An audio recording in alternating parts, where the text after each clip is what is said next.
Industry के वजह से पूरे भारत देश कैसे आगे बढ़ सकता है।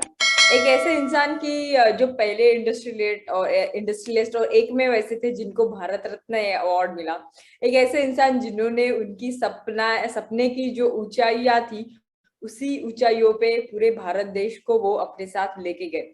तो वो जो इंडस्ट्रियलिस्ट है उनका नाम है JRD टाटा, यानी जहांगीर रतन जी दादा भाई टाटा। तो भी इनकी हम शॉर्ट स्टोरी आज सुनेंगे।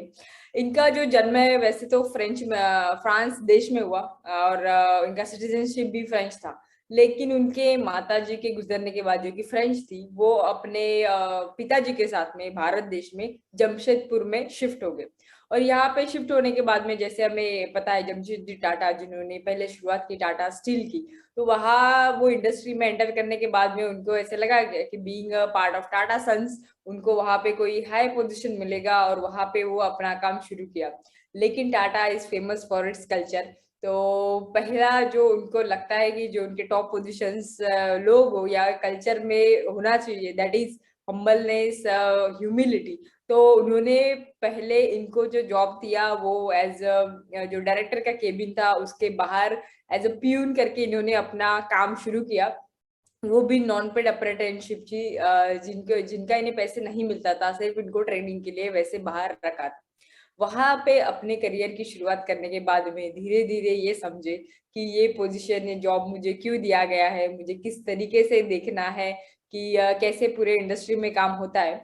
और इसके बाद में just at the age of 34 उनको टाटा सन्स एंड ग्रुप का चेयरमैन जो है वो वोटिंग के हिसाब से वो चुने गए।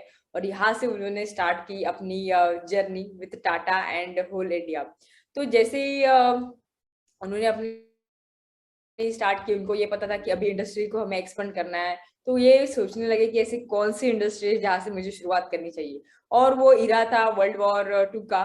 एंड सबसे पहले जब वो उन्होंने देखा कि अभी क्या करना चाहिए, उनको ये पता था कि वर्ल्ड में क्या शुरू है ये देखना चाहिए। इनकी वजह से उन्होंने हर एक यूरोप की कंट्री, अमेरिका, लंदन, ऐसे सभी यहाँ पे विजिट किया। तो उन्होंने देखा कि वर्ल्ड वार के बाद में अमेरिका जो कि पूरे दुनिया का कॉटन के लिए नंबर 1 सप्लायर था, उसका अभी जो सप्लाई है वो बहुत कम हो गया है। और उसके बाद में पूरे दुनिया की जो नजर थी वो भारत देश पे थी।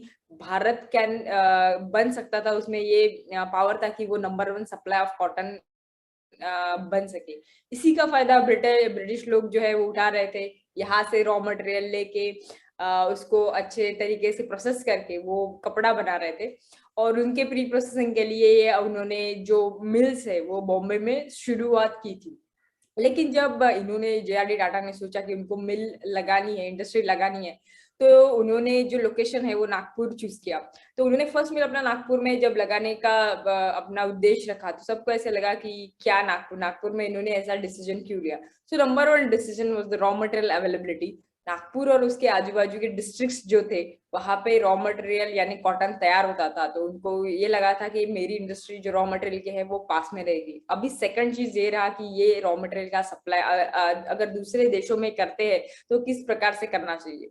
जब उन्होंने पूरे यूरोपियन कंट्रीज को देखा तो उनको पता था कि railway network is the future, जो कि इंडिया में भी स्टार्ट होगा। और जब ये इंडिया में स्टार्ट होगा तो नागपुर इज द सेंटर जहां से मैं रॉ मटेरियल सभी पोर्ट्स को सप्लाई कर सकता हूँ। और नंबर 3 उनको ये भी लगा कि जो लेबर है, अभी बॉम्बे में बहुत सारे मिल्स होने की वजह से उधर तो उनको अपॉर्चुनिटी अवेलेबल है, बट क्यों ना यही चीज हम सेंटर ऑफ इंडिया में शुरू की जाए।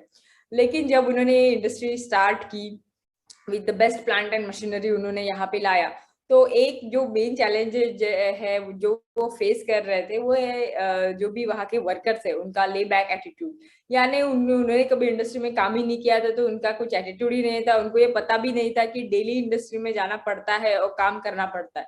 तो इस प्रकार से उनका अटेंडेंस बहुत कम था और उनका प्रोडक्शन जो है इंडस्ट्री का वो बहुत नीचे जा रहा था।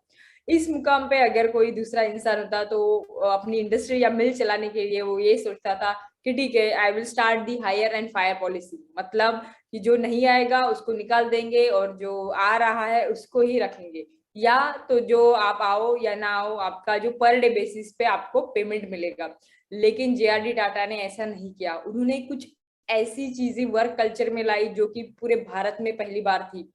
उन्होंने नंबर 1 प्रोविडेंट फंड यानी की स्कीम पूरे भारत में पहली बार अपने एम्प्लॉयज के लिए लाए।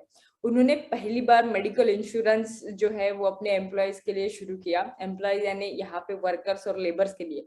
और नंबर 3, उन्होंने 8 आवर्स की शिफ्ट शुरू की कि जिस हिसाब से लेबर्स को भी समझा जाए, उनको भी जरूरत को ध्यान में रखे जाए। और इसके अलावा उन्होंने get togethers, awards, rewards in terms of gold और ऐसी सभी चीजें चालू की जो कि भारत में पहली बार चालू हुआ और किसी भी इंडस्ट्रियलिस्ट ने ये चीज की शुरुआत नहीं की थी। इस प्रकार से उन्होंने एक बेस्ट इंडस्ट्री तो शुरू की, बस उसके साथ में एक इंडस्ट्रियल कल्चर भी शुरू किया। और उनका अभी एम्प्लॉयज के लिए और सबके लिए एक ही सिंपल मैसेज था। उनको वो ये चाहते थे कि सभी एम्प्लॉयज नंबर 1 जो प्रायोरिटी दे वो अपने देश के लिए दे, नंबर 2 वो प्रायोरिटी अपनी ऑर्गेनाइजेशन के लिए दे, और नंबर 3 वो फिर अपने बारे में सोचे। इस प्रकार से उनका जो मैसेज था वो एकदम क्लियर था। अभी इसी दौरान जो उनका सेकंड इंडस्ट्री था जिसपे उनका बहुत फोकस था और जो उनको हार्ट के क्लोज था, वो था एविएशन इंडस्ट्री यानी एयर इंडिया अभी के लिए, और तभी वो टाटा एयरलाइंस थी। तब उन्होंने ये सोचा कि अगर ब्रिटिश जो ऐसे लिख सकते हैं कि dogs and Indians are not allowed, तो उस हिसाब से उनको जो भारत देश के लोग हैं उनको वो आसमान की ऊंचाइयों तक लेके जाना चाहते थे, और इसीलिए उन्होंने एयरलाइंस की शुरुआत की।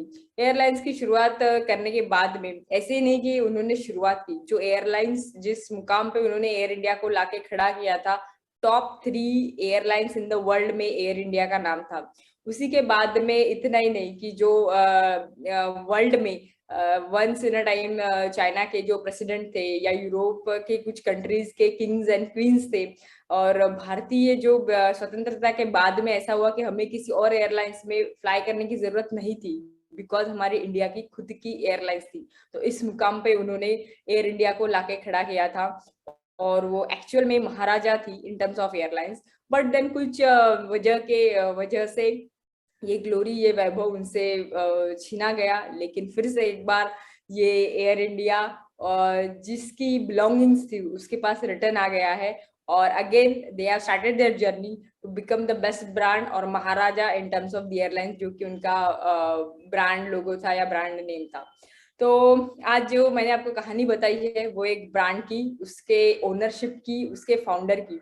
उस हिसाब से जब हम एमसीएल एक ब्रांड के हिसाब से सोचते हैं, तो अभी मैं ऐसे